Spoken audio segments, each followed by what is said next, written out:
Welcome to Taranaki Foodies with Area 41. The tastiest food show on the Most FM.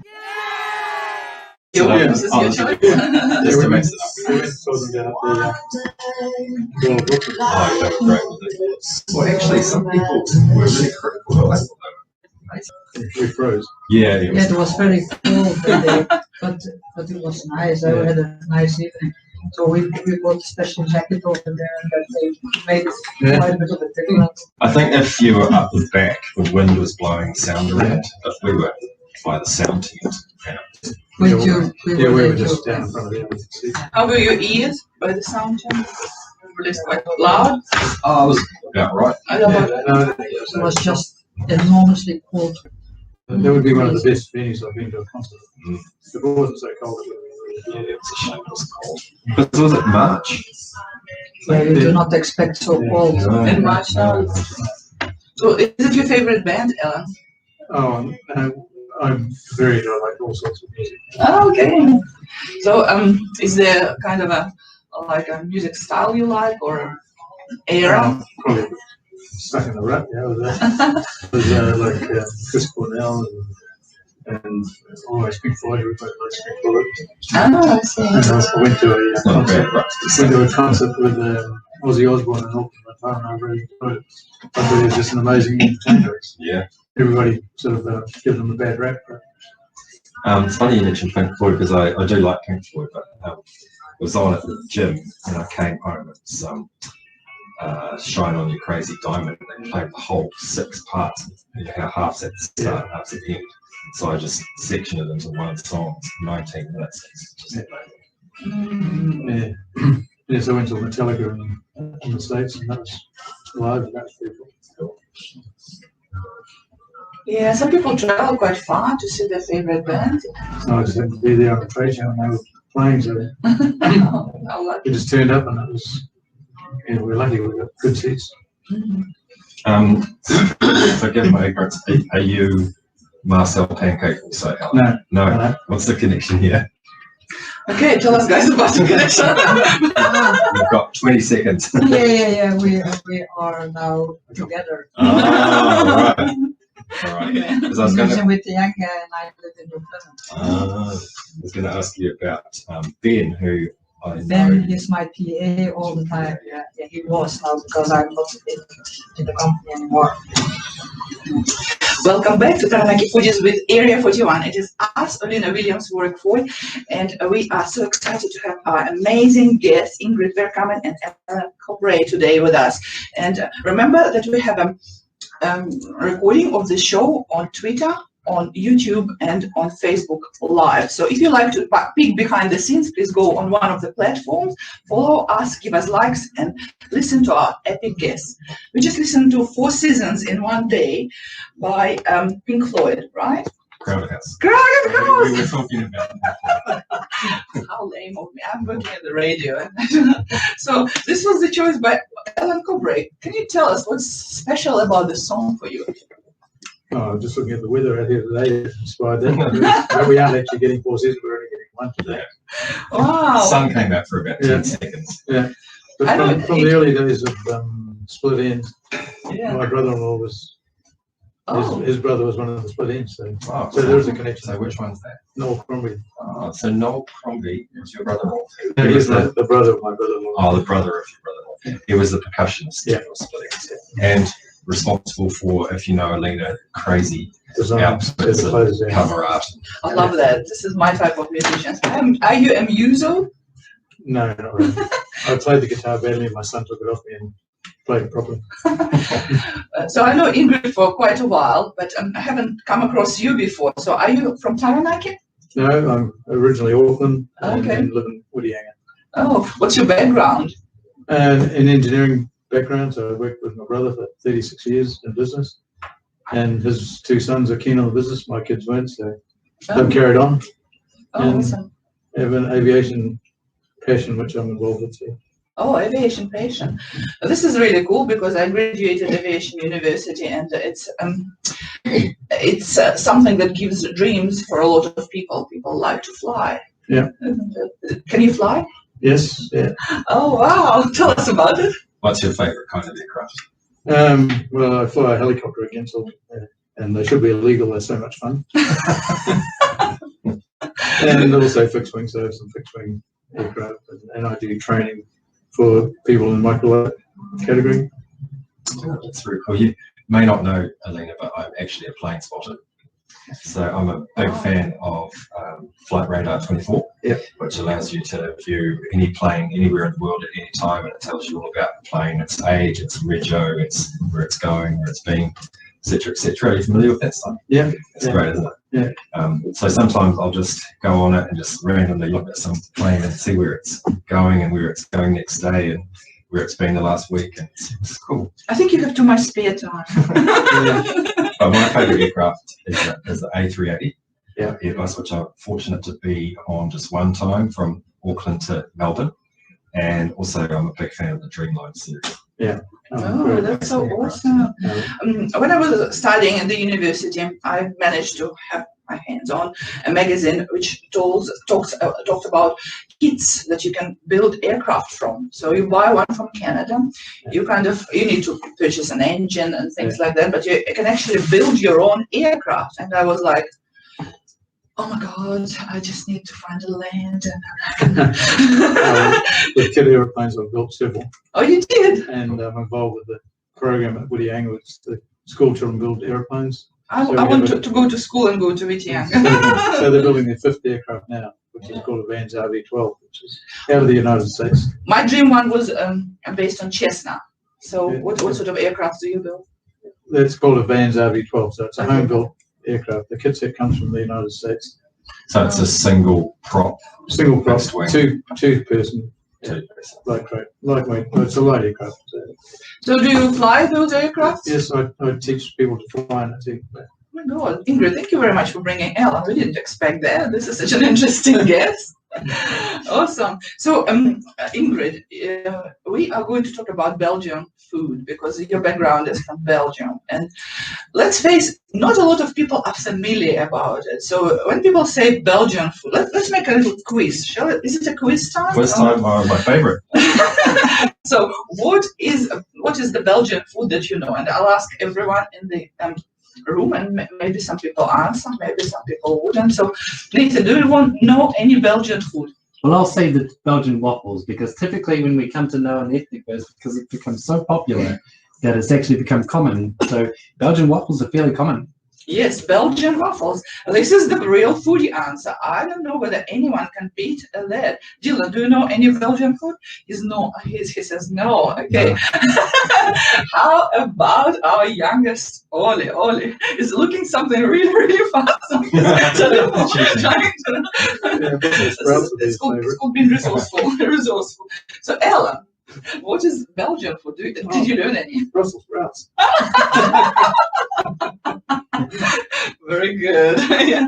So I received a recipe today from Ingrid. I felt really, really amazed because I have never came across something like that. It's a Belgian witlof. And it looked like some sort of a pasta that still fills in, but it's actually made of pieces of ham with fillings inside. And tell us what it is. It's made from wheat loaf. Okay. Which is, in English, they call it chicory. Mm-hmm. And it's very typical in Belgium. They really throw it to your head. We use it for everything. You can eat it raw, you can eat it cooked, you can eat it in all sorts of forms. And those dots of chicory, the wheat loaf, you do a ham around it. First you have to cook it for a while, and then you do a ham around it. And then you add a cheese sauce over it and put that in the oven. Yeah, cheese sauce is based on bechamel base and with lots of tasty cheese. And then you put that in the oven. That's really a very typical recipe. So when I went back to Belgium for the first time in 2004, and I visited friends, everybody had made the same dish for me. It came out of my ears. Chicory, right? Chicory or kikori. Chicory. I read the recipe, and I know the chicory is used as a substitute of coffee sometimes. So it has quite a strong bitter taste, a little bit acidic. So in your recipe, you said that you have to take stalks, separate them in half. So does it mean it's quite a big stalk? Because when I saw chicory, it was quite like a small grass type of thing. How big is the chicory? Well, they sell it Oh, in the season in the New World here. oh. And then I go there and I buy whatever I can, because next week there is nothing anymore. I wondered why I could never get any chicory. Yeah, it's quite expensive here. Yeah. I never saw a chicory on sale because So I couldn't cook the meal for you now because it's out of season. yeah. It was a month ago, then it was available in New World. Only in New World I could find it, nowhere else. Curious for a new world and those people who stock ethnic food. So I have one person I didn't ask about Belgian food. It is Warwick. My favourite Belgian food is, she knows, the Belgian Golden Strong Ale, which I'm not surprised. Coincidence. I actually just finished brewing that, and I didn't know you were coming on the show today, so it's just one of those things that I like. But a Belgian Strong Golden Ale, which I've never brewed before, I was just reading about it, is a fruity, complex, high alcohol sipper, and it's fairly light in colour. Do you know it? I don't know which one you mean, because in Belgium we have more than 400 different breweries and different beers. So, what is the difference between Belgian style of brewing and other European? It's a good question. I think there's a lot of wheat beers brewed, but people think only one dimension about wheat beer. They just think it's cloudy, but there's lots of different types of wheat beer. So the famous Trappist beers, I guess, probably what marks our Belgian beers from the rest, the triples and duples and quads and all the beer de gardes, those kind of, they're strong, they're not hoppy beers, it's all about the yeast and flavours of the yeast. Almost like a bread in a liquid form. high in alcohol too. Bread with vodka, I like that. Very high. So when I first learned about Belgian cuisine, the first kind of a search returned me French fries. Is that true that people associate Belgian food with the French fries? Well, because the fries are invented in Belgium. And it was during the war that the Americans were served fries, and the military who were serving them, they were French speaking. So they say, hey, French, fries. Right, but I mean, this country is so diverse. There are so many interesting things that going there. What are the official languages of Belgium? We are with 7 million Dutch speakers. We call it Flemish. It's softer in accent than in the Netherlands and Holland. And then we have 3 million French speakers and a small amount of German speakers. So after the Second World War, they took a little part of Germany and they added that to Belgium. So we have 3 official languages.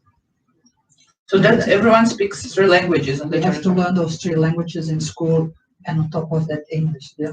So what would be spoken in government or in official, as an official language? Would they speak all 3 somehow? Yes, everything is in 3. Everything that we get is in 3 languages. But on the street in Brussels, for instance, the street names are in French and in Flemish, but not in German.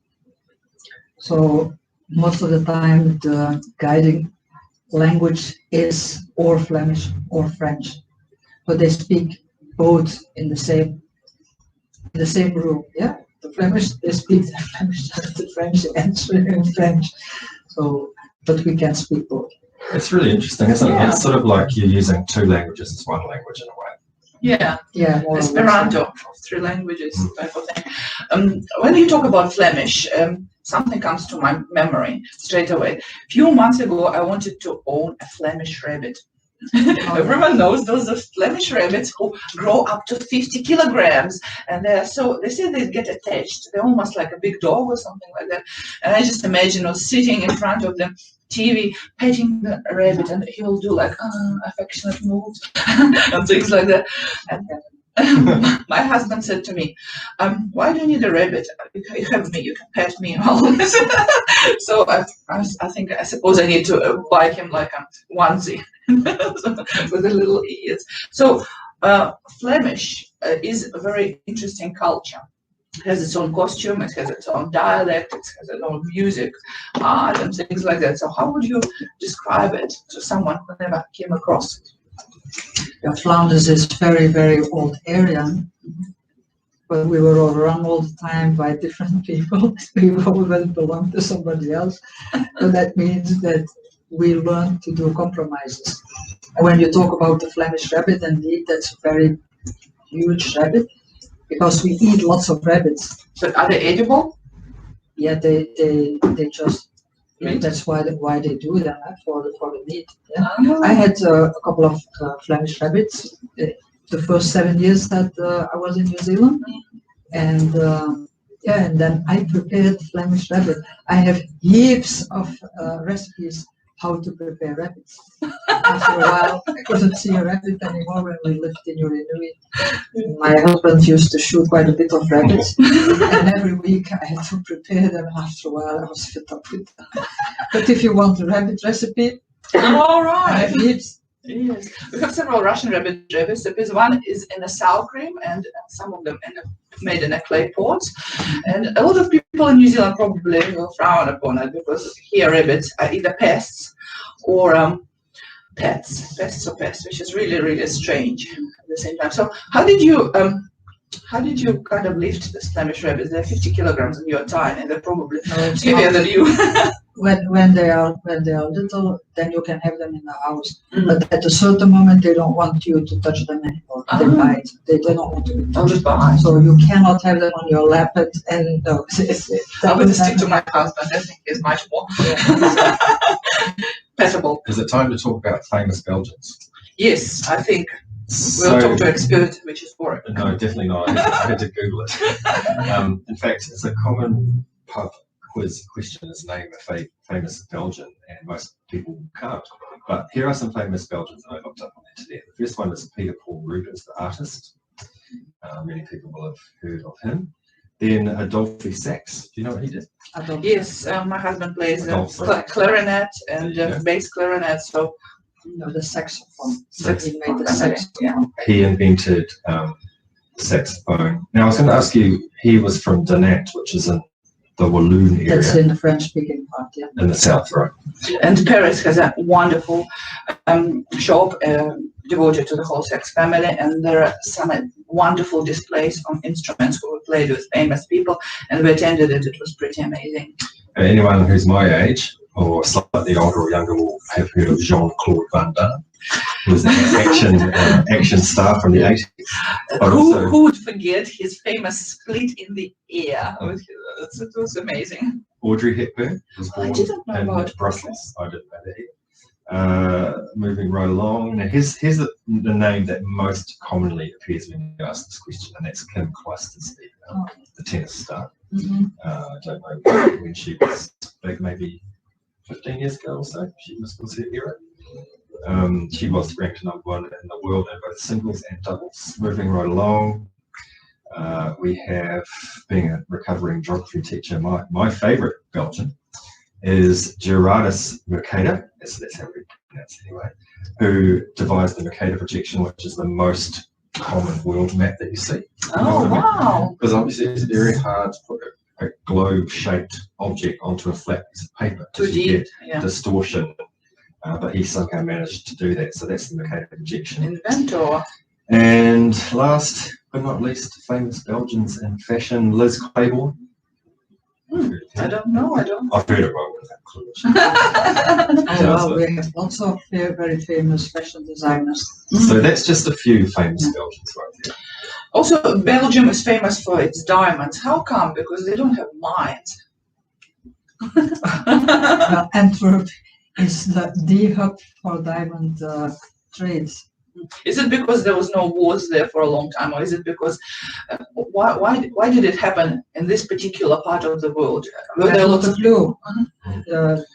Antwerp, that's the big market for trading diamonds, much bigger than Amsterdam. But In Antwerp, they do not make so much marketing around it. But yeah, we are raised with diamonds. Here's another question for you. Why did they choose to base the EU in Brussels? I don't know the answer. I don't know either. I Maybe don't know because either. it's relatively new, doesn't have allies or enemies for such a long time. Because sometimes being neutral is a really hard job in diplomacy, isn't it? And it's relatively new country. It can be kind of related equally to all the other old players in the world. That's my take on it. So tell us about your diamonds and your involvement in the diamonds industry. My grandfather was already in diamonds, polishing diamonds factory and trading in diamonds. Then my father and his brothers took over. And then when I came around, I started jewelry gross sales. So everything was in gold set with diamonds. So it was easy for me to get on the diamonds. So yeah, it's just a normal thing. Yeah? Like here they have cows, so people who are born here, they know all about farming. It's a natural thing, so for us it's a natural thing to talk about diamonds, and everybody's wearing diamonds. So this is my message to the world. If you want to go into the jewelry market or jewelry world, just in your next reincarnation, get born in Antwerp. Well, it's pretty amazing that from diamonds you went to the pancakes, isn't it? So you are, Marcel Pancakes is one of the largest exporter of food in New Zealand still, which is pretty amazing. And it is treated as an ingredient in many restaurants, and it is sold in supermarkets all over the world. So tell us about this idea, and is the pancakes dear to your heart? The idea, well, my ex-husband, when we were still in Belgium, he is an engineer and they were selling bakery machinery. When we came to New Zealand, around that time, he also invented an automatic pancake line, which he was selling all over the world. Yeah. So when we came to New Zealand, we met up with Noel Yarrows on a trade show, and he mentioned, if you come to New Zealand, why don't you make pancakes? Well, we don't know Let's how to try. do that, Why not? really. Yeah. Well, no, we had a machine, but we never made pancakes. Anyway, he said, if you can freeze them, I can distribute them for you. So that was where the idea was born when we came to New Zealand to start with Pancake Factory. We thought that was an easy life. We just have to produce and that's it. Switch the button on. A 9 to 5 job and that's it. When did that happen? That was in 2000. We arrived here in 2000. The building was nearly finished. We waited for our machines to arrive, the containers, and they arrived in April. And in July, we did our first run. We had our first crepes, because in those days we made crepes. We had no idea what the pancake was until somebody asked us, can you do hotcakes? And we said, yes, of course. And I thought, yeah, you know. And he thought that I know. He said, do you know what hotcake is? No. Let's find out what that is. So we were asking around, what on earth is a hotcake? And then people said they had them at McDonald's. So I went to buy them from McDonald's. Inspiration from McDonald's? Tried them out. They said, that's not beautiful, isn't it? So we looked for recipes and we tried something out and we start feeding people, trying them out. What do you think? What do you think? Wow, horrible thing. Until we had something, this is eatable. So we sent it to the potential client who was asking for it. And that was in Singapore. And they said, this is not the right color, but we had not a clue what the color would be. So we sat there with pallets of these hotcakes. The next thing to do was to go to foodstuffs. Look, we have made this hotcake. And they said, this is amazing product. They didn't find the color, didn't they? That was amazing. So, and from that moment onwards, we were in the supermarkets selling hotcakes, and they sold like hotcakes. So that was really our lifesaver at that moment. Mm. This is pretty amazing because something like pancake exists in every culture. Like in Russia, we call it blini. And the thicker version we call it oladyi, and there is much more around. So crepes in French, and there is basically wraps from the rice in Asian cultures and things like that. So something so universal that anyone can relate to in some ways, and it could be served up with a little bit of a salmon and some sort of creme fraiche on top, or it could wrap something in like a mince, or it could be just served with some Canadian maple syrup and still make a really good taste. I believe that the food is what you put in it, what your intentions are. So if you want to make something quick, fast, it will become fast. If you want to be nutritious and good for the health of people who eat it, it will be, because you'll search certain ingredients and you add things to it. So I think that pancakes goes in this category because you can make it what you want. It's just basically canvas for some other foods as well. So I appreciate that. There's not many business owners who can say that their product sounds like hotcakes. I don't know why. For us, also interesting was when we started. That was still the first year with the gluten-free crepes. One of our neighbors in the industrial area where we work, he said, "I can't eat them because I'm celiac."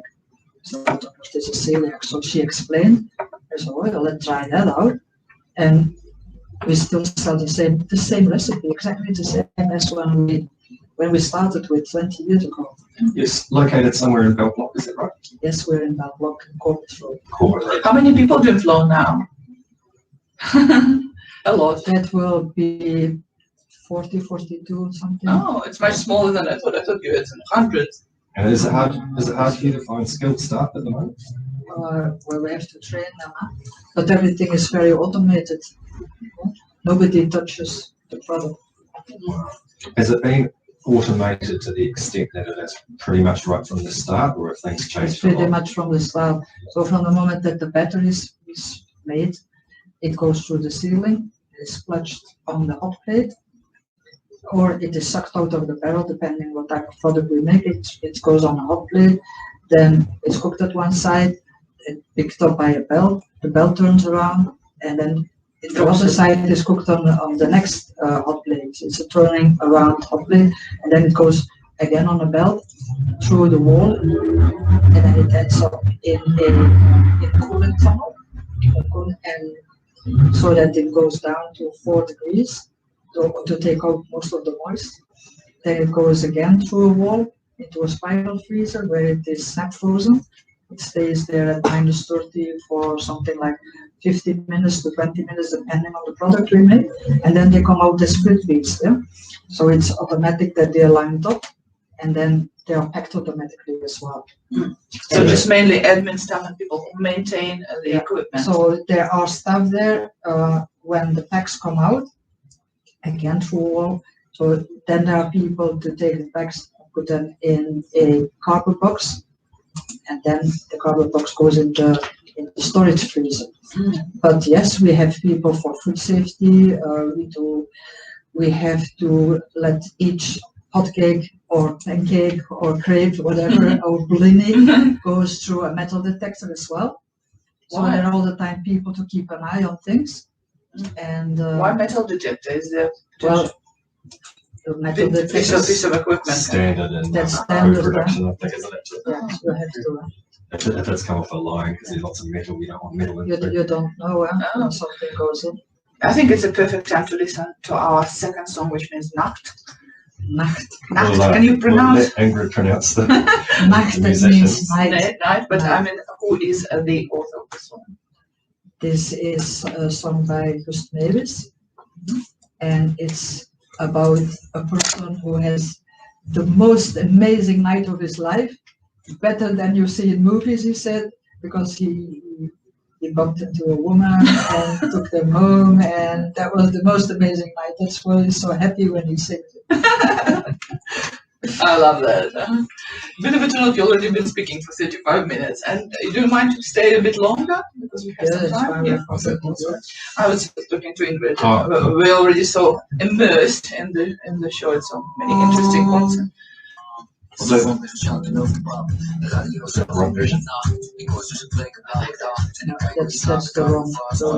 song. were two, and but it That's is, the wrong song. yeah, sorry. My That's mistake. not. It's all right. We'll listen to this one. It's still called Nav, and I'm sure this guy And bumped into it's the right still, person one night. It's the person that you said, but With someone someone. else went with it.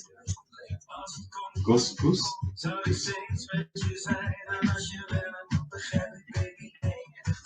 It's very pop.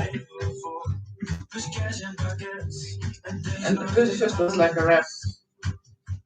So the other version that I saw, Yeah, it's the same text. Yeah, that's okay. But it's another beat. It's okay.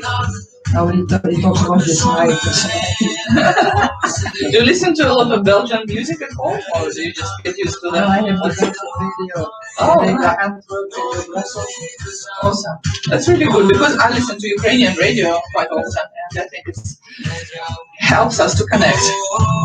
so that the version you probably, or the version that you wanted might be called It Is In. It is a night. So yes, it's a night that you ever have dreams of, and now we have it.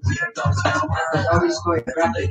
That's okay, but So let's aim to the younger audience. Let's leave the rest. yeah, I think it's okay. It's okay. I didn't know this version because I'm already gone for more than 20 years. Oh, yeah, yeah. Bad language too.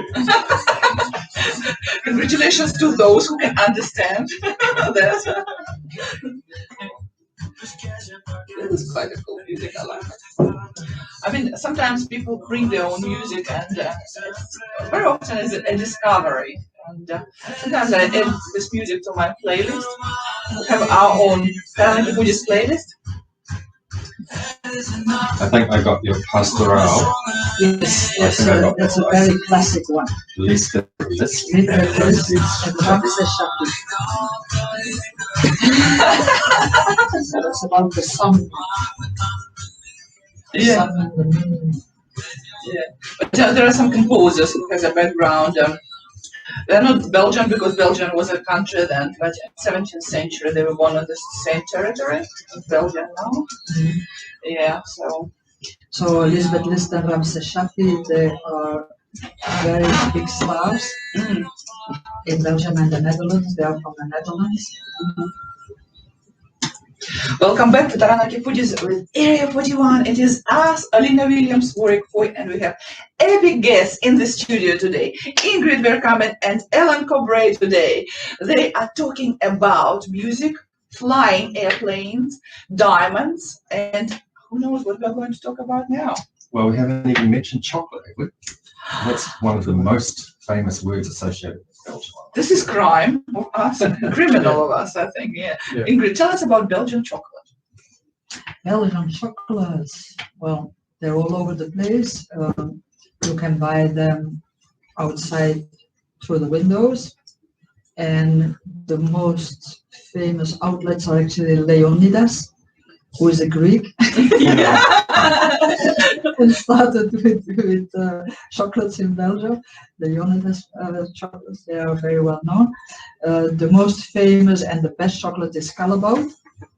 So they're selling their compound to all the other chocolate makers like Lindt and Mint. It is known in the cooking world because Callebaut chocolate you use for actually tempering the chocolate. This is the main basic ingredient, and you can do so many of this. And rose chocolate appeared recently. It probably wasn't invented in Belgium. I'm not sure, but why Belgian chocolate? Why first of all it takes a foreigner to like Leonidas to do something like that and treasure the product that existed for so many times. Maybe is it different for the chocolate from other areas of the world? Well, I don't know. Belgian chocolates, well, they're all over the place, really. And people buy kilos when they go to visit somebody and they bring Kilograms? Yeah, 500 grams, 1 kilo. With Easter, for instance, we have these beautiful chocolate eggs, big eggs, and they are filled with chocolates. Yeah, it's also a normal thing to have. So Belgium don't have mines and famous for its diamonds. Belgium does have cocoa plants, but famous for its chocolate. Isn't it quite interesting? The trade people from this area are so good at taking something that exists, being resourceful, and bringing it to a completely different level, a level that is appreciated all over the world. So pretty amazing. And I think that we witness it with your pancakes and pancake factory. So you take products from all over the world, bring it to New Zealand, make it something really special in New Zealand. So well done. So let's talk about. However, yes. did you know? I'm not sure how to pronounce it. Praline or praline. Praline. That is a kind of chocolate, obviously, was invented in Belgium. Okay. How do you pronounce it? It's a paste. Praline. Well, what you call a chocolate, we call a praline. Oh. I thought it's a paste, which is made with the almond. No, it's chocolate, and inside you have cream and liquor and all sorts of things. But the chocolate on its own looks very nice. So there's like an artwork, yeah, and it's a very refined chocolate. Would you ever go into a store in Antwerp and buy like Cadbury dairy milk? Cadbury dairy milk. Or like a crunchy bar?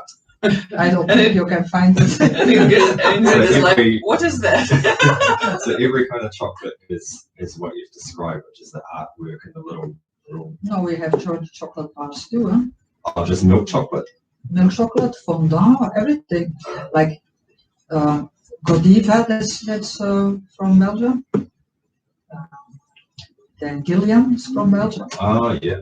Godiva is sold on the major airports, and it is extremely expensive. So Gilliam, you see them everywhere.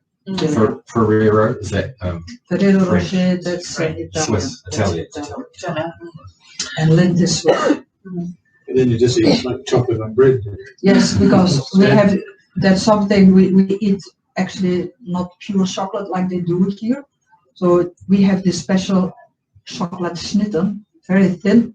Like a biscuit. It's very thin to put into a sandwich. So I eat sandwich with chocolate.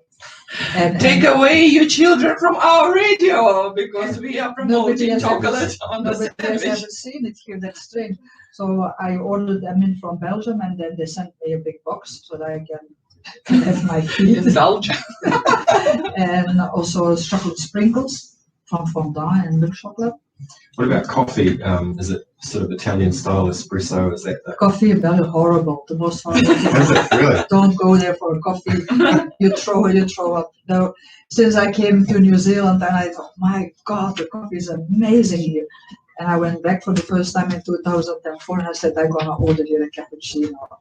I was with a friend. What is this? The form is nothing, the taste is nothing. Horrible thing. I can't drink this. I was really spoiled here. sounds like England? Yes, very bad coffee. So people would order a glass of a hot chocolate in Belgium, right? And original hot chocolate doesn't have milk, so it's just a brown liquid with sugar and good quality chocolate. Am I correct? No. They do cream in it. We call it Sesame, that's the brand well known. It's really, really nice. When you come here and you drink a chocolate, you think, oh, what's this? How do you call it here? Because I never... Hot chocolate. Milo. Milo thing. Oh my sugar. God, that pure sugar is horrible. So, no, we drink quite a lot of... Proper. chocolate. Awesome. I would like to talk about something that I'm inspired, and I've been part of it for a while. It's a movement called Women Beyond Ordinary. A lot of people got inspired about you. It was a panel discussion when women were able to have a voice, to be heard, to talk about the problems that were worrying them for a while. Some kind of discovered something in themselves that helped them to move forward, to move up, and find basically their feet. So tell us about it. Well, how it came into being. That was something. Well, I was asked to talk for the net called ladies or women wine and design something. And I thought it was neat. Then we were with 3 women to talk about ourselves. And I asked, oh, this is my initiative. Where does it come from? Oh, a woman in New York invented it. A designer for marketing, and then she went to all marketing companies all over the world, and they could do talks about the same theme. And I thought, well, there you go. It's like all the time these Americans, what's wrong with us New Zealanders? What they can do, I can do that too. So I said, okay, great. I thought about it. I picked up the phone and I called 4 women together for a meeting. I said, this is my idea. Shall we do a nice panel discussion and we do it a little bit different? So I explained my idea and they were all in. And that's why we did it for the first time. And the first time we had something like 45 women in the room. Yeah, it was amazing. And since then we did it every 3 months. And we were never short of people. There were always someone who wanted to come. There were always people willing to become panel leaders. And there were always topics, because sometimes we talk about things that are tabooed in the society, like menopause, for example, or how people like females mainly, get into the business and their family don't support them, or how sometimes they juggle work balance and their work and life balance and so many other things.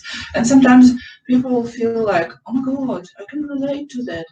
Why I never ever talked about it? Why was it so buried inside me? Why was it so painful to think about it? So I think it was a really good platform to start empowering people. Yeah, and the main idea that was different was that people, when they entered, they got their name, badge, and a color. So we had all the time 4 panel members, and then we had 4 colors. So the audience was divided in colors, and then after the break, they had to sit separately in little groups, depending on the color, with one of the panel members, and they could talk about the topic. So everybody had their say, and that makes it really interesting, because I figured then when you are in a room and there are somewhere like 50 people, and then it's question and answers, hardly nobody dares to ask something. But then when you put them together in little groups of 10, they were talking, and everybody had their say, and I think that makes it very interesting because they get to know each other better. So lots of friendships were started there, and good networking as well. And yeah, everybody was happy. And Alina, she helped me out with everything. So the first time she was just in the audience, and then she put her hand up and she said, we don't know who you are, because I forgot to introduce myself. Of course I knew who you are, I just wanted other people. Yeah, no, you know, but most people didn't. You know? So that was really funny. Yeah, but it was really interesting to see how it all grew. And I remember that you had a speech at the Land Life Center, and I remember that there were people who wanted to get in, couldn't buy tickets because they ran out, and they were actually begging to come inside. And Land Life had really strict rules because it can't exceed a certain amount in the room. And I was thinking, wow, this is a real good recognition. Sometimes recognition comes in a shape of that. So well done, Ingrid. So what are your plans of empowering people in the future? What projects are you working on at the moment? What projects? So we have an online course that we have now a pilot, and it's about actually building your life that you love, or based on your intuition and following your heart. This is a very female kind of approach. It's more, it's the feminine essence, but in balance with the masculine essence as well. Yeah. So that's what we have now. I was on quite a bit of summits during the COVID, all online. And now, when everything is back to normal, yes, together we're going to do something with Women Beyond Ordinary, not only in New Plymouth, but also with Yanga on the North Shore in Auckland.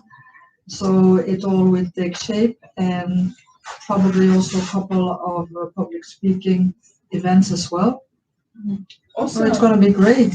and it is an international reach suddenly. Yes. Belgian immigrant who came to New Zealand and kind of won Taranaki, and then all over New Zealand now going back to the international market. So congratulations on that. I think it's a good time to listen to our third piece of music, which is, can you tell us? Pastoral. Pastoral by Lisbeth? Lisbeth List and Ramses Shaffi. Oh, awesome. Wow, it's going so well. How do you feel? Like always. Is this the right one? It's more the lyrics that this is. So what do they sing about? The ideal world? What is the song? Pastoral must be to the farming. I don't know. Did you learn a bit of French? No, I struggle with English. Yeah. We're already speaking for 40 minutes, 50 minutes, and I can speak for hours, basically. We will probably wrap up the show after the song. Is there anything else you would like to talk about? Have you not talked about the recipes I sent? We need to talk about food. Well, we touched a little bit about it, and I'll put it on our group, because there is a group, Taranaki Foodies with Area 41, and people can post anything. It's basically very, very light administration. And I think that people who are in the food industry need a little bit of a lift, and also they need a little bit of recognition. So this is the group for it. It is about farming. How good, especially at this time. This is the song, and it says, when with his smile he can run everything, but he also can fly. Very appropriate at this particular time for us. Nice. Yeah. When you play that, everybody sings with it. Everybody knows. Oh, it's like In Belgium. Yeah, in Belgium and the Netherlands, Yeah. it's very well known. We're probably not the youngsters anymore. Yeah. People from my age. it's like unofficial anthem, right? Well, more, yeah, it was very deep, the lyrics. I was reading about beer. So not only do you have 400 breweries, as you said, Ingrid, but AB InBev, which is the big multinational that owns Budweiser, Stella. Coubray has brought everything. Huh? Yeah. And it's still family, huh? It's the family. Yeah, still the family. Also Corona, also Beck's, Hogarden. Oh, I thought Beck's is German. Well, Hogarden it is but German, but they Interbrew are. bought everything. And Interbrew, Stella Artois, that was in Leuven, where I studied. And that's where it's based in Bev. So it must be based there because that was Stella's property. That's from Leuven, yeah. Funny, so Stella, I don't know if you know this, but Stella in New Zealand is marketed as a premier beer. It's But not. It's not. In Belgium, It's not. Yeah. you can give it all the students, it's very It's- cheap yeah. and you get a headache of it. And in the UK, they call it wife beater. You shouldn't joke about It's nobody likes Stella as well because it's you get the headaches, it's not okay. But they were feeding all the students because it was cheap, and you go then to visit the brewery and they're drinking. Well, there's something new I learned about you, Ingrid. Do you still drink beer? Not a lot, but yeah, I like beer. And in Antwerp, the beer best known is Bolk. When you drink one, you're upside down because it's very high in alcohol.